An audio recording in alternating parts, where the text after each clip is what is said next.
Welcome to the Friday edition of Juan's World, or Freya's Day if you have seen my video from Tuesday.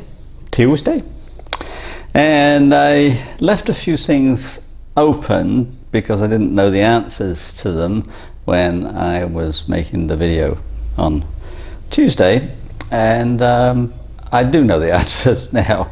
So let's start down that path.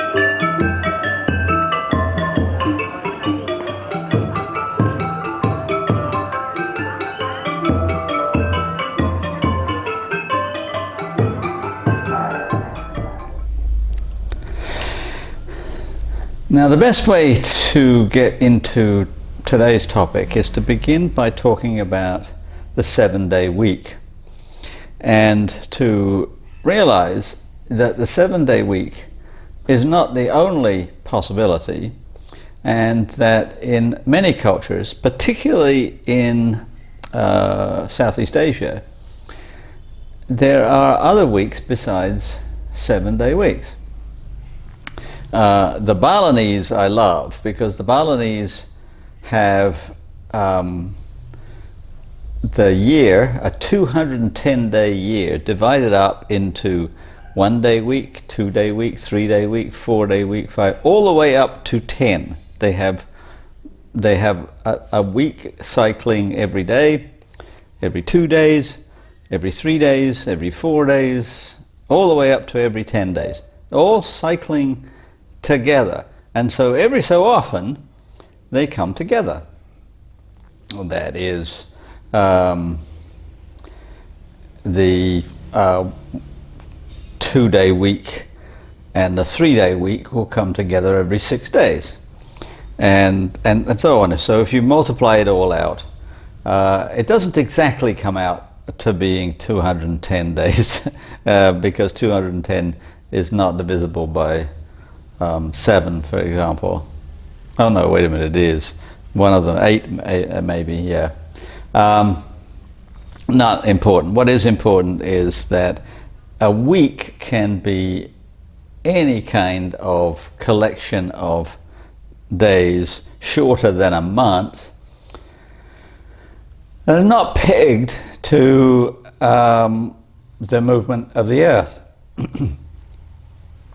Its rotation on its axis, or its orbit around the sun, or to the lunar cycle. As I was mentioning last time, the lunar cycle is the basis of the week, because the lunar cycle is about 28 days from new moon to new moon. Not exactly. It varies a little bit. It can go up to as much as 29.5 days. So in a lunar calendar with lunar months, you do have to add a day here and there to bring it kind of into line. But the week of 7 days being a quarter of a month is now more or less universal. And the question is why? And then the addition to that, why are the days of the week pegged to the planets everywhere, all the way from Italy to India to China? And other questions like, why did the Germanic people change from the planets to the Norse gods? Okay, let's see if we can get this all straightened out.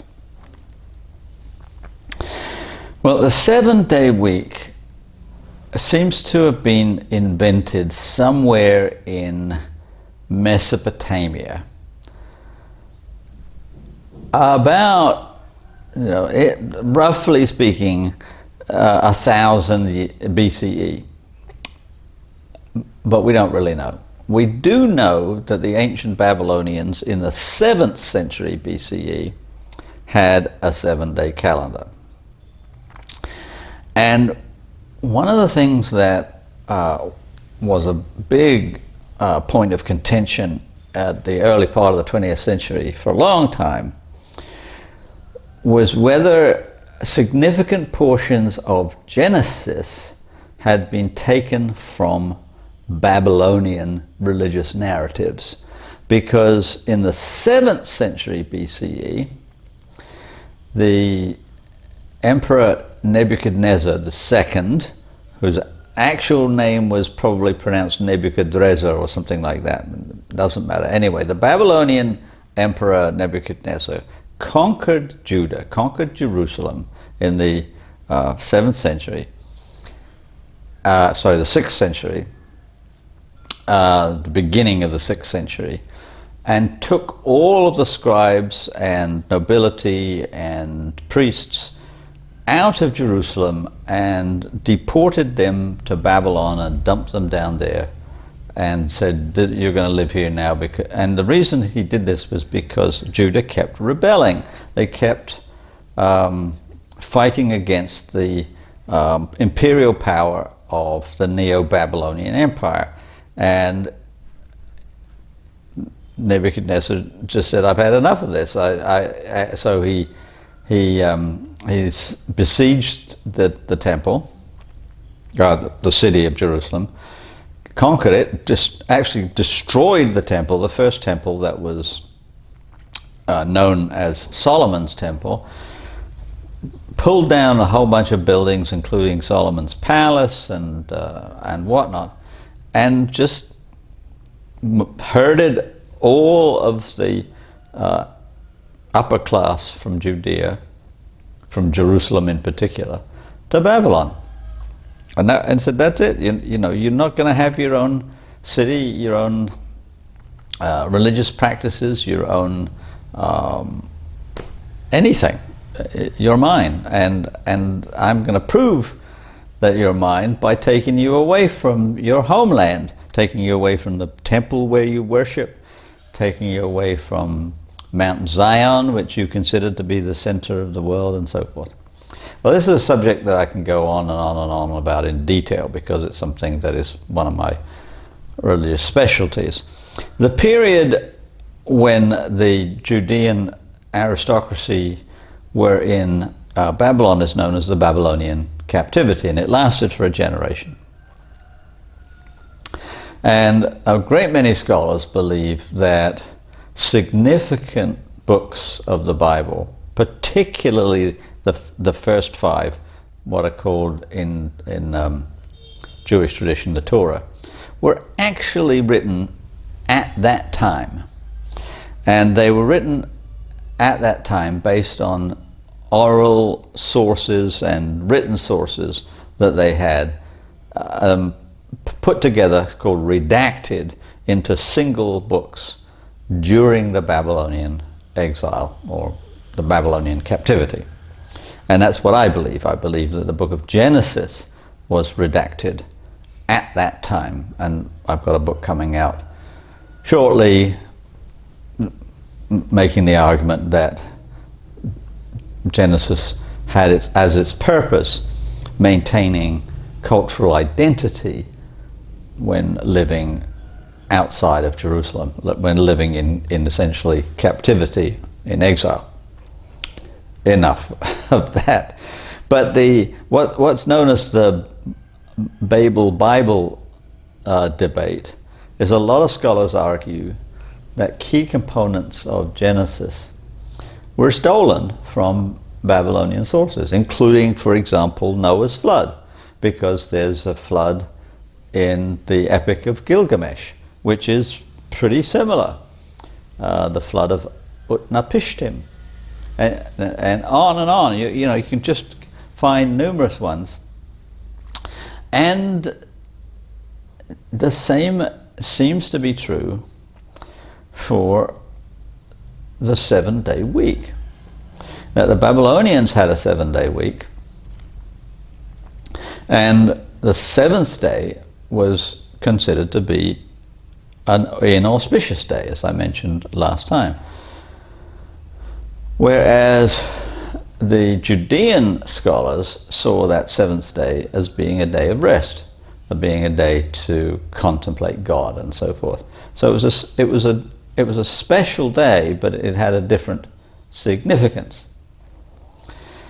Now, there's good evidence, but it's circumstantial, that the Judeans at one time had a 9-day week, not a 7-day week. And this comes from looking at the story of creation, which anchors the 7-day week. You've got day 1, when God creates light, and what that does in effect is set time in motion. It's very profound spiritual exercise to think about what the days of the week of creation signify. That day 1, light, and God doesn't just make the light, he separates the light and the darkness and alternates them. So you've got one period of light, one period of darkness, and so, hey presto, you've got time, and before that, time does not exist. 2nd day, he creates a dome, and he takes all the water that there is in the earth and puts some of it above the dome, and some of it remains below the dome. So now you've not just got time, you've also got space. I mean, it sounds almost Einsteinian, you know, you've got space-time. You've got time, you've got space. But it's all water. So on the 3rd day, he takes the water below and he separates it from the dry land. So now you've got oceans and you've got dry land. And on the other 2 days, that's all you've got. You've got a separation of light and darkness on the 1st day, separation of up and down on the 2nd day, separation of sea and dry land on the 3rd day. And then you've got another act of creation on the 3rd day, when God creates plants. And this is important. The plants come out of the ground. And in technical terms, we call them autochthonous. That is, it's just a sort of Greek way of saying out of the ground. It was not a theory that plants were produced from seeds, but that they were generated out of the soil. So the grasses and trees and bushes and so forth took their life from the earth itself. So you've got 3 days and 4 acts of creation. And then if we go on to day 4, 5, and 6, you see that they are ways that populate the first 3 days. Also not really fully comprehended by modern people, but day 4, God creates, among other things, the sun and the moon. And of course a lot of people will say, well, wait a minute, we've got day 1, day 2, and day 3, and now we've got the sun on day 4. We need the sun for days. But the point is that in the old Hebrew tradition, light and dark were things in themselves, and the sun and the moon were just indicators of the light and the dark. They were just signposts. That the sun was there, didn't make the light, it was a sign of the light. So in a sense it was the inhabitant of the light, and the moon the inhabitant of the darkness. Day 5, creation of the inhabitants of the air and the sea, because that's consonant with creating up and down. You've got the water below and the air above, and so you've got birds and fish. And then on day 6, land animals. Number 1, and then number 2, humans. And then on the 7th day, resting. Now, really, strictly speaking, you've got not 6 days and then rest. You've really got 8 days and then rest. If you pull apart day 3 and day 6 into, like, so day 3 would be creation of plants. Day 4 would be creation of, day 3 is creation or separation of the sea and the dry land. So 3A, 3B, separation of plants, of sea and dry land, gives the dry land the opportunity to produce plants. So that's 1, 2, 3A, 3B in the modern way of thinking about things. But we could also call it 1, 2, 3, 4, and then we can start with 5 as sun and moon, 6 as birds and fish, 7 as animals living on the land, 8 as humans, 9 rest. Okay, that's plausible, but it's just a speculation, and it's not a very common speculation. It's my speculation. That is that there were 9 days of the week in the ancient Judaic week, which when they got to Babylon, they turned into a 7-day week because they were living in a culture where there were 7 days in the week. So they smushed together their tale of a 9-day week into 7 days.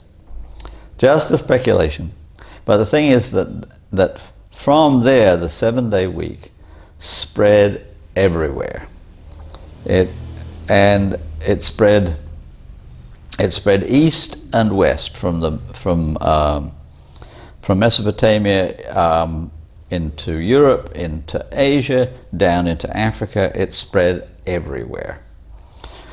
And that's also a good segue into why all the cultures of the world, pretty much, except for the ones who just talk about day 1, day 2, day 3, like Mandarin Chinese or Portuguese, but the ones who have days of the week, Italian, French,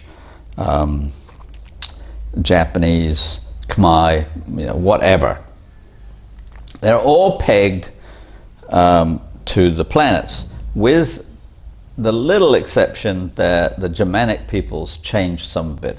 But why do we have people in India, China, and Italy all following the planets? It's because of what cultural anthropologists for a long time have called cultural diffusion. It was something that started somewhere and was not independently invented in those other places. Like the domestication of plants, for example, was independently invented in different places. In Mesopotamia, in the Indus Valley in India, in China, in Mexico, in Peru. They all independently invented domestication of plants and animals. And then, of course, they merged, but they had different plants which they domesticated, different animals which they domesticated. It was independent invention. The 7-day week is not. 7-day week diffused out from Mesopotamia, and the idea of the 7 days being associated with the planets was also diffused out from the Greco-Roman world. The idea of the 7 days being aligned with the 7 planets was first proposed by the ancient Greeks and then adopted by the Roman Empire, given Roman names, and from there spread out into the Roman Empire, and from the Roman Empire beyond that. It's what's known in anthropology as hegemonic diffusion. That is, that a key power who dominates the region has an idea and it diffuses out. Same with numbering years. Now, why is this year 2021? It isn't only 2021, it's 2021 in the Gregorian calendar, but there's also the Chinese calendar, which has a different new year and starts a different numbered year, the Jewish calendar, the Islamic calendar. Why is it that when you visit Kenya or India or China, everyone agrees that it's the year 2021? It's because of hegemonic diffusion. The English-speaking Euro-American world has dominated all the others and said, this is what we're going to use for our counting system of years in business. Get used to it. And everyone else has to say, okay. So that's true for the 7-day week and the planets associated with each of the days. Where it gets a little odd is that somewhere or other, probably in the 2nd century of the modern era, the 2nd century CE, it seems as if certain Germanic peoples had a problem with the planets and so replaced some, but not all, with the Norse gods. And they were fairly careful about aligning them. And the supposition, and it's just a supposition, is that this happened before the rapid spread of Christianity throughout the Roman Empire. So that means before the 3rd, 4th centuries, somewhere between the 2nd and the 4th centuries, the Germanic peoples had a go at the planetary system and shifted it. And maybe just for personal reasons, like we don't like these Greek gods. So all right, so sun and moon, that's universal. Although sun can be changed and was changed in Christian countries to be the Lord's Day, where the Lord and the Son are associated with. Jesus is thought to be the Son, and I'm not Son, S-O-N, not God the Son, but to be equivalent to the Son. So it's either Sunday or the Lord's Day. In Latin that would be Dies Dominica. So it becomes Domingo or Dimanche or something like that. Or in non-Christian tradition, it's just the day of the sun.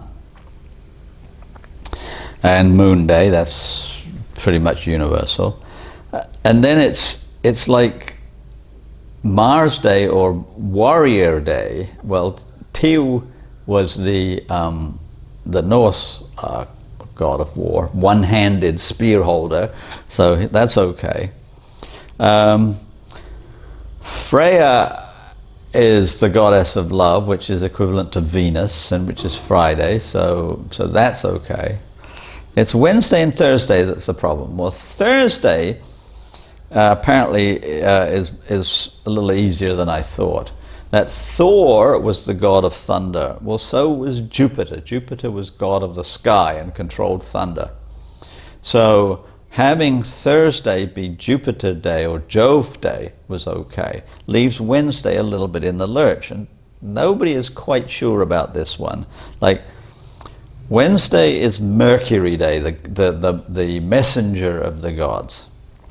How does he somehow get equated with Woden or Odin, the chief Norse god? The answer is people don't have any idea. It's just the way it is. So that's the longer version of what I was trying to get at on Tuesday. And it explains the conundrum that I had set up, that why do all these cultures worldwide all peg the days of the week to the planets, and they all peg them pretty much the same. It's because of cultural diffusion. And they have other ways of thinking about the week, including different lengths of weeks, 8 days, 9 days, 5 days, all of which got pretty much stamped out when the 7-day week and the Gregorian calendar became dominant. Then everything else kind of fell by the wayside. It's worth realizing the power of culture and how the diffusion of culture can take over locally in ways that we don't normally think about. All right, that's Friday. I hope you have a good weekend, and I hope that you will tell your friends about my videos. I hope you will like. I hope you will subscribe, and I'll see you on Tuesday, possibly with a recipe. I don't know. Have a good weekend.